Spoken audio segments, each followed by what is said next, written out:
పాలను ధరించి ఒక గోడకు పసుపు రాసి కుంకుమతో శ్రీ సుబ్రహ్మణ్యేశ్వర స్వామి రూపాలను అంటే ఏదైనా ఒక చక్కగా పడగ రూపంలో కానీ 3 పాముల ఆకారంలో కానీ ఆకారంగా చక్కగా తీర్చిదిద్ది దీపం పెట్టి ధూపం వేయాలి.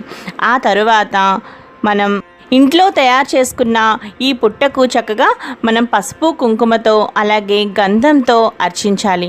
ఆ తరువాత సుబ్రహ్మణ్యేశ్వర స్వామికి పెట్టవలసిన నైవేద్యం ఏమిటి అంటే చిమ్మిలిని అలాగే చలివిడిని తప్పనిసరిగా నైవేద్యం పెట్టాలి. తప్పనిసరిగా చిమ్మిలి చలివిడి అనేవి నాగుల చవితిలో ముఖ్యమైన నైవేద్యాలు కాబట్టి తప్పనిసరిగా ఈ 2 నైవేద్యాలను పెట్టాలి.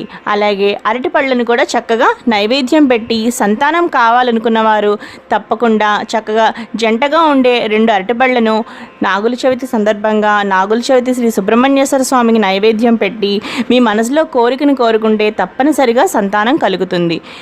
ఈ విధంగా మనం చక్కగా నైవేద్యాన్ని పెట్టిన తర్వాత మనం తయారు చేసుకున్న పుట్టపై అలా కొంచెం కొంచెంగా చిమ్మిలి చలివిడి తీసుకుని 3 సార్లు ఈ విధంగా చెప్పుకుంటూ అంటే ఎలా అంటే నడుం తొక్కితే నావాడనుకో పడగ తొక్కితే పగవాడనుకో చీకటి మాటన తిరిగేవాళ్ళం రక్షించు కాపాడు శ్రీ సుబ్రహ్మణ్యేశ్వర స్వామి అని ఈ విధంగా 3 సార్లు చెప్పుకుంటూ చక్కగా ఆ చిమ్మిల్ని చలివిడిని అలా నాగుల చవితి రోజున మనం ఇంట్లో తయారు చేసుకున్న శ్రీ సుబ్రహ్మణ్యేశ్వర స్వామి ఆ పడగలపై అలా అలా గోడకు పెట్టాలన్నమాట. అలా పెట్టిన తర్వాత చక్కగా పాలు కూడా పోయాలి.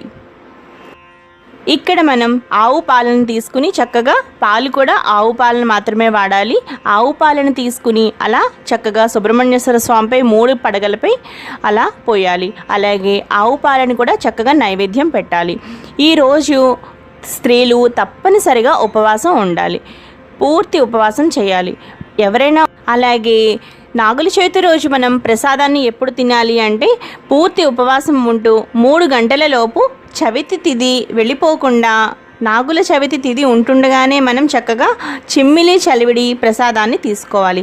ఒక్కసారే తినాలి. ఇలా చేయడం అనేది ఖచ్చితమైన పద్ధతి కాబట్టి ఉపవాసం చేస్తున్న వాళ్ళు తప్పనిసరిగా ఒక్కసారే తినాలి. అలాగే మీకు ఎప్పుడైనా ఆకలి అనిపిస్తే మీరు కాస్త పాలు తాగొచ్చు, కానీ తినడం మాత్రం ఒక్కసారి మీరు ఆ ప్రసాదాన్ని తినాలి.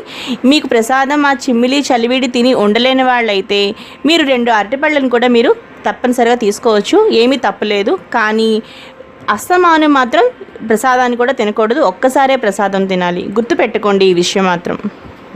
మరి ఏ ఇతర పళ్ళను తీసుకోకూడదు. మీరు తినేటప్పుడు ప్రసాదంతో పాటు ఒక్కసారే అరటిపళ్ళు తినండి. దానితో